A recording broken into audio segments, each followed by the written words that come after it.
karyanya Imam Nawawi.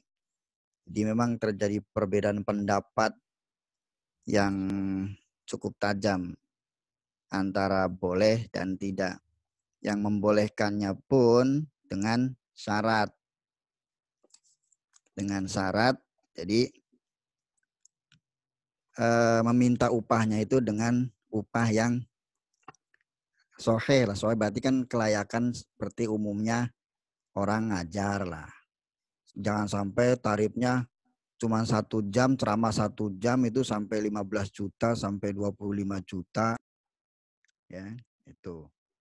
Kemudian bagaimana dengan umumnya sekarang berapa nih? Kalau dosen ngajar 1 kali berdiri itu kan berapa jam? Kalau 1 SKS berarti kan 50 menit lah.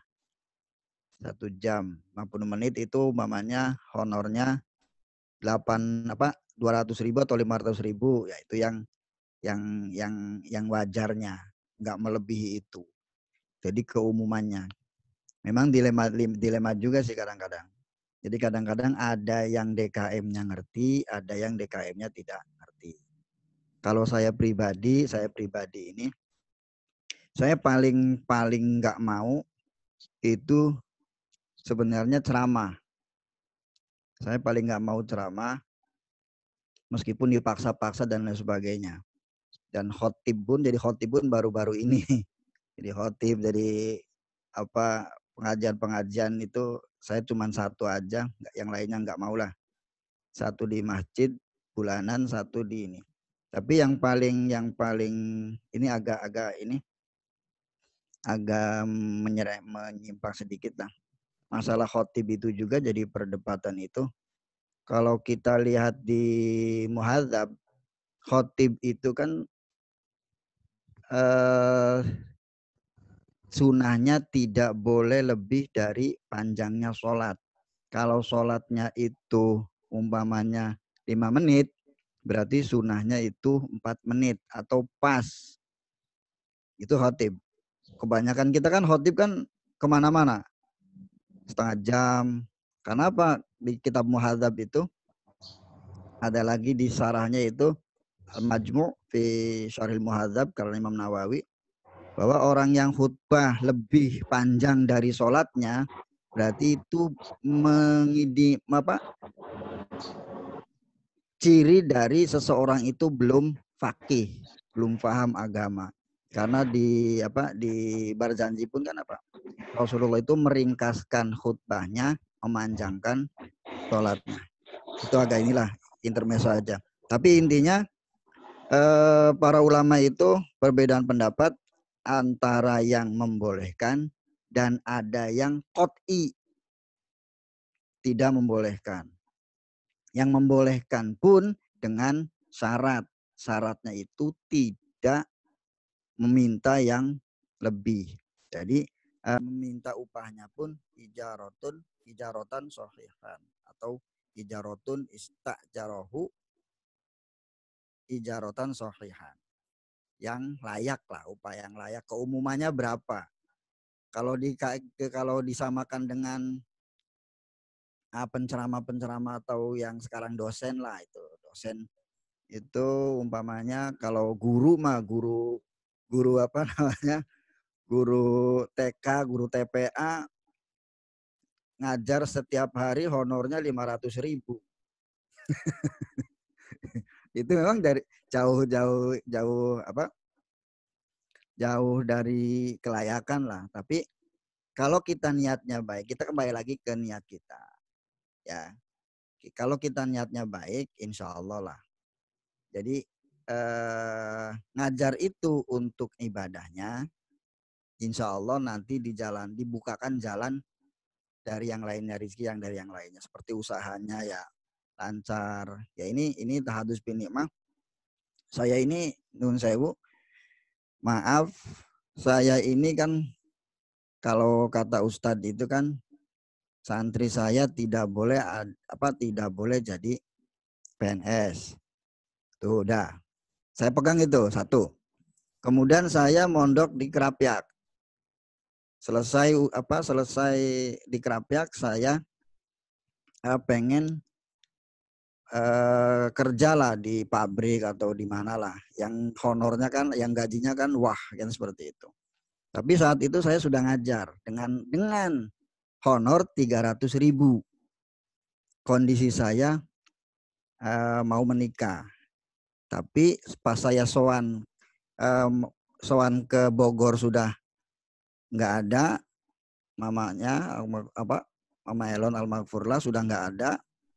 Saya sowan ke Jogja, sowan minta doanya untuk supaya saya lulus di perusahaan Astra saat itu. Ya, tapi malah dimarahi habis-habisan. Dimarahi habis-habisan, katanya kamu ini takut mati apa katanya. Kalau ngajar tuh nggak punya uang banyak, takut mati. Nggak usah kayak ini, nggak usah apa di pabrik-pabrik, dan ngajar aja 300.000. Tapi insya Allah hidup kamu berkah katanya seperti itu. Makanya saya awal-awal ya yang namanya orang muda dan lain sebagainya lah, pengen punya uang dan lain sebagainya, tapi ya alhamdulillah di apa di dijalanin aja. Nah, jalanin aja sampai-sampai saya saat itu galau dan lain sebagainya, ya sampai menemukan hadis doanya Nabi Adam itu. Doanya Nabi Adam itu. Kemudian didawamkan alhamdulillah sampai sekarang. Mulai saat itulah mulai nggak ini lagi sampai beliau pun wafat, saya alhamdulillah tetap pegang itu. Tapi tetap ngajar aja sampai sekarang, yang ngajar. Ngajar tapi ada sampingan aja kayak tani kan seperti itu. Ya insya Allah lah kalau kita niatnya baik, ya alhamdulillah sampai saat ini pun saya tidak pernah meminta bayaran. Tapi kalau dikasih ya saya terima kan seperti itu. Tidak pernah minta bayaran, tapi kalau dikasih ya saya terima. Ya, mungkin itu saja. Intinya polemik-polemik seperti itu wajar lah. Tapi yang penting tidak sampai apa namanya memberatkan jamaah dan lain sebagainya. Saya juga pernah jadi panitia, panitia kondang, apa artis penceramah kondang. Itu bayarannya kalau dia seorang diri 7,5 juta. Kalau panggil dengan duetnya itu 15 juta. Kalau dengan marawisnya itu 25 juta. Ini bingung akhirnya apa, ya sudahlah, karena masyarakatnya pengen, ya udah yang ininya aja satu, yang kondangnya aja lah, yang ceramahnya aja. Jadi 7,5 juta. Mungkin itu sajalah. Kita kembali ke masing-masing. Mungkin itu saja. Assalamualaikum warahmatullahi wabarakatuh. Ya, kalau komen saya tuh begini ya, dalam banyak orang itu kan di kitab Ubudiyah itu sudah jelas bahwa kita tuh tidak boleh meniatkan segala sesuatu tuh harta apa. Itu kalau Mang Soleh dibilang bonusnya. Itu kemarin itu keutamaan tuh menjadi apa itu namanya? Sampingannya. Sampai saya tulis tuh di ininya, di videonya, keutamaan itu hanya sampingan.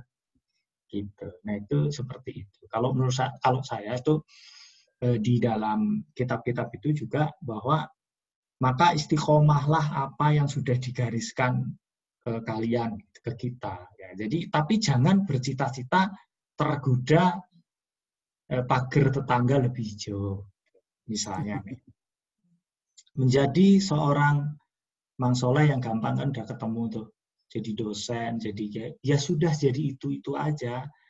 Jadi ya konsisten di situ, nanti rezekinya sudah pasti ada. Karena apa? Kan berkaitan dengan manusia, kecuali berkaitan dengan binatang. Kalau binatang kan tidak memberikan uang.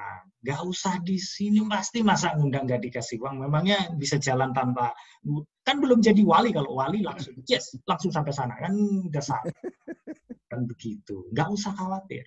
Ya, itu. Tapi yang jadi kayak Mang Rizal kan jadi pengusaha. Ya jadi pengusaha saja. pengusaha yang mengamalkan amal soleh, sehingga nanti kalau ada sumbangan paling besar, jangan paling kecil, malu. Itu ceritanya begitu. Jadi kita sudah ada fak-faknya gitu. Jangan suka hidup di dua kolam. Ini yang bermasalah itu. Jadi misalnya ini jadi guru SD, lah temennya naik mobil Avanza loh, kok dia sing pusing. Oh, ya, kita harus beli mobil. Kenapa? Malu dong jadi guru. Apa kaitannya guru dengan mobil? Kan nggak ada sebenarnya. Nah, ya harus selalu meningkatkan kemampuan itu, kan begitu ya.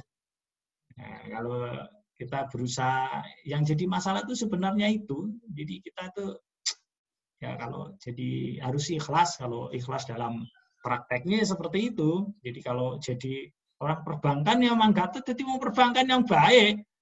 Jangan suka mainkan falas, tahu trennya naik kamu beli dulu. Salah itu. Saya tahu mainannya orang perbankan ya, sini ya, kamu tak kasih ya kredit, tapi nah, itu nggak boleh.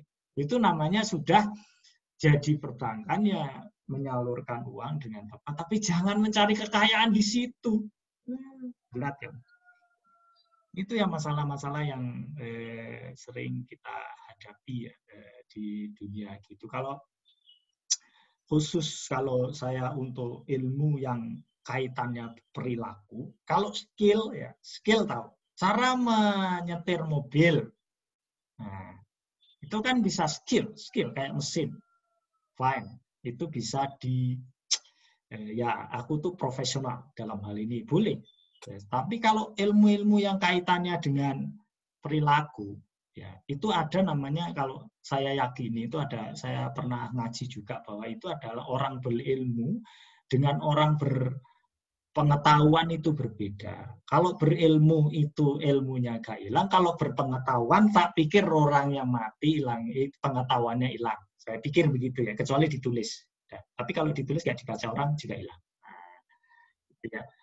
Nah, itu perlu memang